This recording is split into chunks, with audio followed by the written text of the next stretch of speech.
Hello friends, आप लोग कैसे हैं? उम्मीद करते हैं आप लोग ठीक होंगे, आप लोग हेल्दी होंगे। आज हमारे एक सब्सक्राइबर ने एक क्वेश्चन किया है कि बैक्टीरिया और वायरसेस इनमें डिफरेंस क्या होता है। बैक्टीरिया और वायरसेस में क्या डिफरेंस है और इसमें साइज में कौन बड़ा होता है और कौन ज़्यादा खतरनाक होता है, बैक्टीरिया या वायरस हमारे लिए कौन ज़्यादा खतरनाक होते हैं। बैक्टीरिया ज़्यादा खतरनाक होते हैं या वायरसेस ज़्यादा खतरनाक होते हैं। तो टोटल कुल मिलाकर के ये कि बैक्टीरिया और वायरसेस में डिफरेंस क्या है। तो बैक्टीरिया और वायरसेस में डिफरेंस समझने के लिए सबसे पहले आप ये समझ लीजिए कि बैक्टीरिया और वायरसेस में डिफरेंस वही डिफरेंस है जो एक लिविंग और नॉन लिविंग में होता है। बैक्टीरिया एक लिविंग है और वायरस को आप ये समझ लीजिए कि वो नॉन लिविंग है। तो एक लिविंग और नॉन लिविंग, एक सजीव एक निर्जीव में क्या डिफरेंस होता है, वो सारे डिफरेंस बैक्टीरिया और वायरसेस में है। अब एक लिविंग है तो एक लिविंग में क्या होगा, एक लिविंग होगा तो सांस लेगा, लिविंग होगा तो कुछ फूड मटेरियल लेगा, लिविंग होगा तो वो उसमें मूवमेंट होगा, लिविंग होगा तो उसमें रिप्रोडक्शन होगा। तो ये सारी चीज एक लिविंग के कैरेक्टर है। नॉन लिविंग में ऐसा कुछ नहीं होता। लेकिन अगर वायरसेस के बारे में देखा जाए तो लिविंग जैसा अगर उसका कोई कैरेक्टर ये देखा जाए कि लिविंग से उसका क्या कोई कैरेक्टर मिलता जुलता है, तो बस ये जो रिप्रोडक्शन है ना, तो रिप्रोडक्शन ही थोड़ा बहुत मिलता जुलता है वायरसेस में लिविंग से। वायरसेस में सीधे सीधे रिप्रोडक्शन तो नहीं होता। लिविंग में जिस तरह से एसेक्सुअल या सेक्सुअल रिप्रोडक्शन होता है, तो वायरसेस में ऐसा नहीं होता, ना एसेक्सुअल रिप्रोडक्शन ना सेक्सुअल रिप्रोडक्शन। लेकिन वायरसेस ये होता है कि जब किसी फेवरेबल सेल पर चले जाते हैं, किसी फेवरेबल लिविंग पर चले जाते हैं जिसमें वो बीमारियां फैला सकते हैं, तो फिर वो क्या होते हैं, वो मल्टीप्लाई होने लगते हैं। जिस तरह से बैक्टीरिया लिविंग है, तो बैक्टीरिया का लिविंग है तो एक सेल होगा और वो सेल में सारे उसके सेल ऑर्गेनेल्स होंगे और उसमें रेस्पिरेशन होता होगा और उसमें वो एनर्जी के लिए कुछ फूड लेता होगा और वो रिप्रोडक्शन करता होगा। ये सारा कुछ बैक्टीरिया में होता है। लेकिन वायरसेस में ऐसा कुछ नहीं होता। सिर्फ उसमें बस ये होता है, लिविंग से अगर उसको मैच कराया जाए, लिविंग से सिमिलरिटी देखी जाए, तो सिमिलरिटी लिविंग से उसकी ये होती है, सजीव से सिमिलरिटी उसकी ये होती है कि वो मल्टीप्लाई हो जाता है। वो 2 से 4, 4 से 6, 8, 10 इस तरह से जो होता है, तो वो मल्टीप्लाई होता है जब किसी फेवरेबल सेल पे चला जाता है। अगर कोई वायरस है जो किसी खास एनिमल को बीमार करने वाला है और उस एनिमल पर वो पहुंच गया, तो क्या होगा कि उस एनिमल्स के जो का इम्यून सिस्टम है उससे फाइट करेगा। तो उससे फाइट करेगा, फिर अगर वो उसका इम्यून सिस्टम कैपेबल है तो फिर वो बीमारी नहीं फैला पाएगा वायरस। अगर कैपेबल नहीं है तो वायरस बीमारी फैलाएगा, तो उसमें क्या करेगा, वो अपने आप को मल्टीप्लाई कर लेगा। वायरस 2 से 4, 4 से 8, 8 से 16 इस तरह से वो मल्टीप्लाई कर लेगा।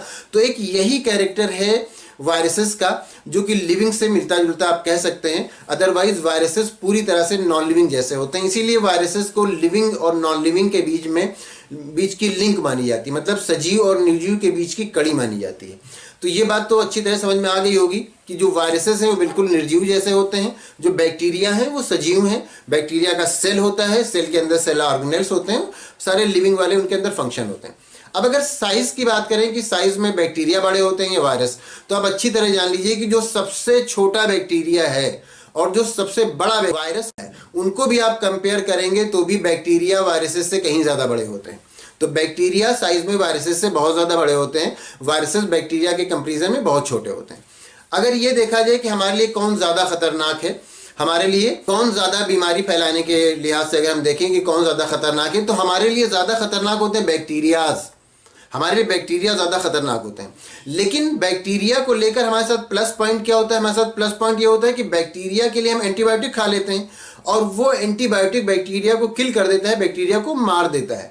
तो वो हमारे लिए फिर बैक्टीरिया से फाइट करना, किसी बैक्टीरिया के इन्फेक्शन से फाइट करना आसान हो जाता है, क्योंकि हमने एंटीबायोटिक खाया, बैक्टीरिया मर गए और हम हेल्दी हो गए। लेकिन वायरसेस के मामले में क्या होता है, क्योंकि वायरसेस तो नॉन लिविंग है, तो वायरसेस जब नॉन लिविंग जैसे हैं तो उनके लिए आप कोई भी एंटीबायोटिक क्या खाएंगे, आप कोई भी एंटीबायोटिक खाएंगे तो वो तो लिविंग पे इफेक्ट डालेगा ना। जो वायरसेस हैं वो तो ऑलरेडी नॉन लिविंग जैसे हैं। वायरसेस जो छोटे छोटे पार्टिकल हैं वायरसेस, वो जब नॉन लिविंग पे पड़े रहेंगे तो कितने भी साल पड़े रहें वो फिर नॉन लिविंग की तरह रहेंगे। फिर जब नॉन लिविंग से वो किसी लिविंग पर आएंगे, अपने फेवरेबल कंडीशन में आएंगे, तब वो मल्टीप्लाई करने लगते हैं। तो आप कोई भी एंटीबायोटिक खा करके किसी वायरस को किल नहीं कर सकते, क्योंकि वो लिविंग जैसा है ही नहीं, तो आप उसको क्या किल करेंगे। तो वायरसेस हमें बीमारी फैलाने के लिहाज से ज़्यादा खतरनाक नहीं होते हैं, क्योंकि उनसे हमारा इम्यून सिस्टम फाइट करता है, और हमारा इम्यून सिस्टम अगर स्ट्रांग होता है तो फिर वायरसेस हमें इन्फेक्ट नहीं कर पाते।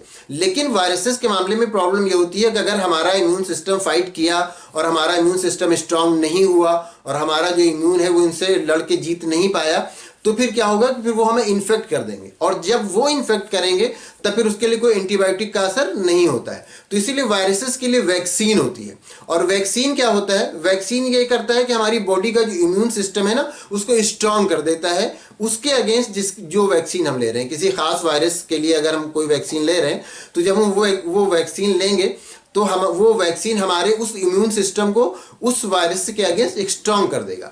तो वायरस के मामले में होता है कि वायरस उतने ज़्यादा खतरनाक नहीं होते जितने कि बैक्टीरिया, लेकिन हमारे साथ नेगेटिव पॉइंट ये होता है कि वायरस पर कोई एंटीबायोटिक इफेक्ट नहीं डालता, ये हमारे लिए नेगेटिव पॉइंट होता है। और बैक्टीरिया जो कि हमारे लिए ज़्यादा खतरनाक होते हैं, लेकिन उनके साथ हमारा प्लस पॉइंट ये होता है कि हम एंटीबायोटिक लेते हैं और बैक्टीरियाज की डेथ हो जाती है, बैक्टीरियाज किल हो जाते हैं। बहुत सारे ऐसे वायरस भी हैं जो बैक्टीरियाज को इन्फेक्ट करते हैं। बैक्टीरियोफेज वायरस जो होता है वो बैक्टीरिया को इन्फेक्ट करता है, बैक्टीरिया को किल कर डालता है।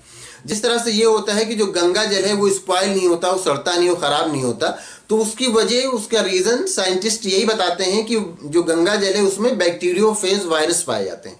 तो जो बैक्टीरियोफेज वायरस हैं, अगर कोई उसमें बैक्टीरिया आता है उस जल को, उस वाटर को इन्फेक्ट करने के लिए, तो जो बैक्टीरियोफेज वायरस होते हैं वो उस बैक्टीरिया पर अटैक करते हैं, उसको किल कर देते हैं।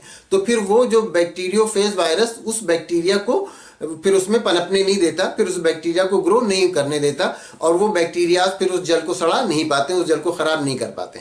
तो अब उम्मीद करते हैं कि आपको बैक्टीरिया और वायरस का जो डिफरेंस आप जानना चाहते थे कि दोनों में खतरनाक कौन होते हैं, वो भी अच्छी तरह समझ में आ गया होगा। साइज़ में कौन छोटे बड़े होते हैं वो भी समझ में आ गया होगा, और दोनों में जो मेजर डिफरेंस है वो भी समझ में आ गया होगा कि बैक्टीरिया बिल्कुल लिविंग है और जो वायरसेस हैं उनको लिविंग और नॉन लिविंग के बीच की लिंक मानी जाती है, और वो बिल्कुल निर्जीव जैसे रहते हैं, वो नॉन लिविंग जैसे रहते हैं।